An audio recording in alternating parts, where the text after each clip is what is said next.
Salut, c'est Karine. Nouvelle vidéo. Aujourd'hui, je vous parle d'un sujet qui me fait tiquer un petit peu. Puis j'ai décidé de vous en parler cette année parce que je suis tombée sur quelque chose dans ma boîte à semis. Je vous en parle, c'est les plantes compagnes. Surtout le fait de planter des plantes qui s'apprécient ou qui s'aiment.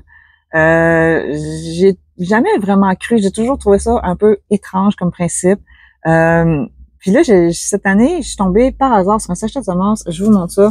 C'est un sachet de semences que j'avais à la maison. Puis quand j'ai lu en arrière, c'était écrit compagnonnage, justement. Hein?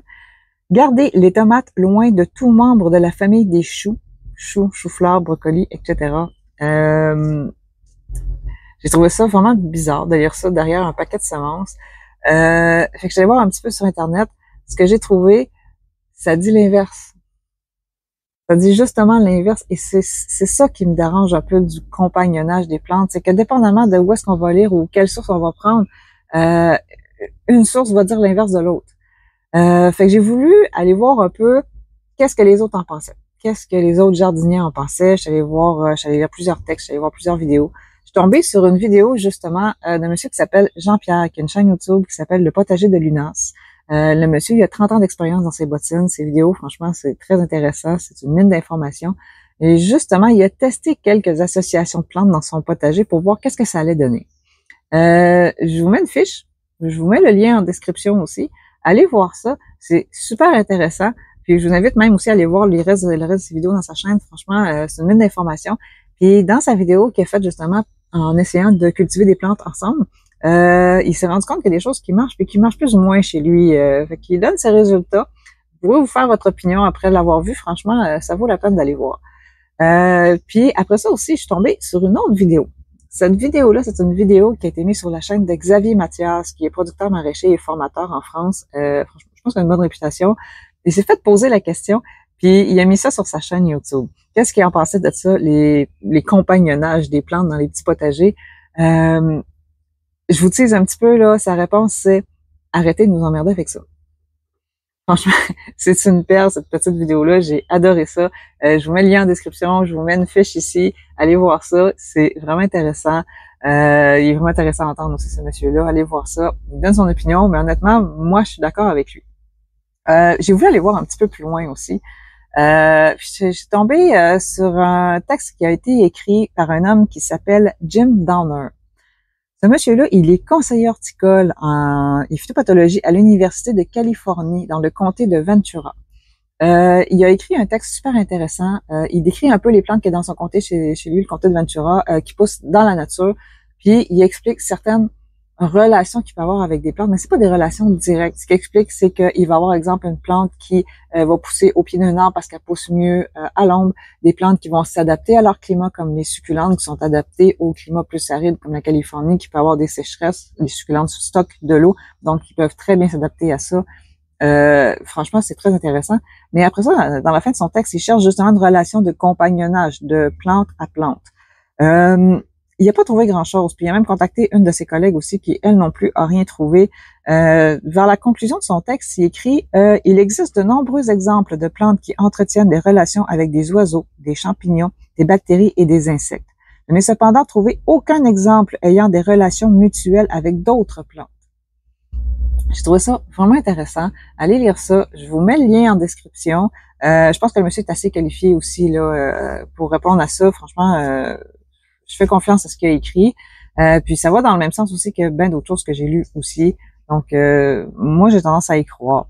Je suis tombée aussi sur un fichier PDF. Ça fait juste 2 pages, mais ça a été écrit par Linda Schalker-Scott. Elle est professeure agréée à l'Université d'État de Washington. Elle a écrit un texte justement sur les plantes compagnes.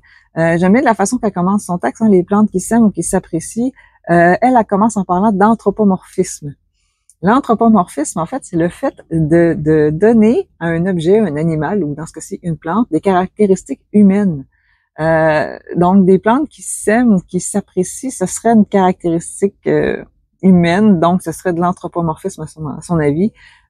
Évidemment, dans son texte, ça décrit le principe des cultures intercalaires, les polycultures, etc. Que ça, il y a des données scientifiques là-dessus, puis il y a certaines théories qui ont été émises, mais pour le moment, ça s'arrête là. Ça va pas plus loin. On n'a pas plus d'informations scientifiques à ce sujet-là. Puis elle non plus, elle y croit pas du tout. Hein, les plantes qui s'aiment ou qui s'apprécient, puis les listes de plantes compagnes qu'on peut trouver un peu partout sur Internet, elle est très sceptique. Je dépose ma feuille, OK. Elle écrit à la fin de son article, moi, j'ai adoré, attention, c'est salé, elle dit, il n'existe cependant aucune base scientifique pour de nombreuses listes qui existent, décrivant les plantes compagnes traditionnelles.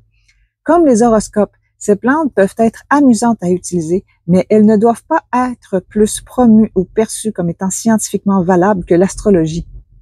De plus, ceux d'entre nous qui apprécient la science derrière nos pratiques devraient éviter d'utiliser cette expression pour la même raison. Elle est claire. Elle est claire pour elle, l'association des plantes compagnes, c'est pas valable scientifiquement, ça c'est certain selon elle. J'ai trouvé ça super intéressant à lire. Dans la description, je vais vous mettre le lien pour le PDF. Je vous mets aussi le lien où j'ai pris ce fichier-là sur le site de l'Université d'État de Washington. Vous allez voir, il y a d'autres textes aussi très intéressants sur des mythes comme ça qui sont démystifiés. Allez lire ça si ça vous intéresse. Franchement, là, c'est vraiment intéressant. En fin de compte, moi, ce que j'en pense, j'ai jamais vraiment cru aux plantes campagne, pas dans nos petits potagers en tout cas. Nous, on cultive quelques plantes de tomates avec quelques plantes de légumes en ville, en banlieue, dans des quartiers résidentiels, à mi-chemin entre la piscine puis la terrasse du barbecue. Est-ce que les plantes campagne auront vraiment un effet?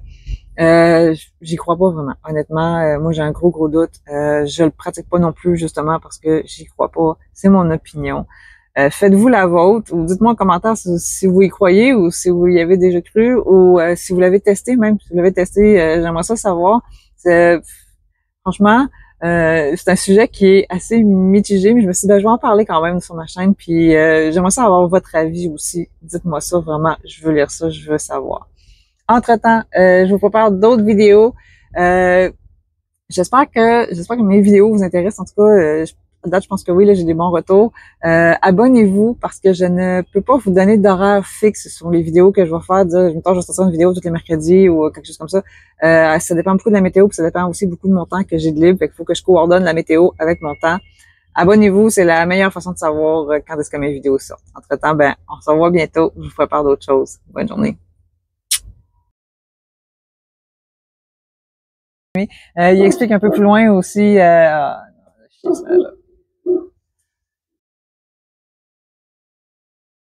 tester dans son potager. Je vous laisse aller voir la vidéo. C'est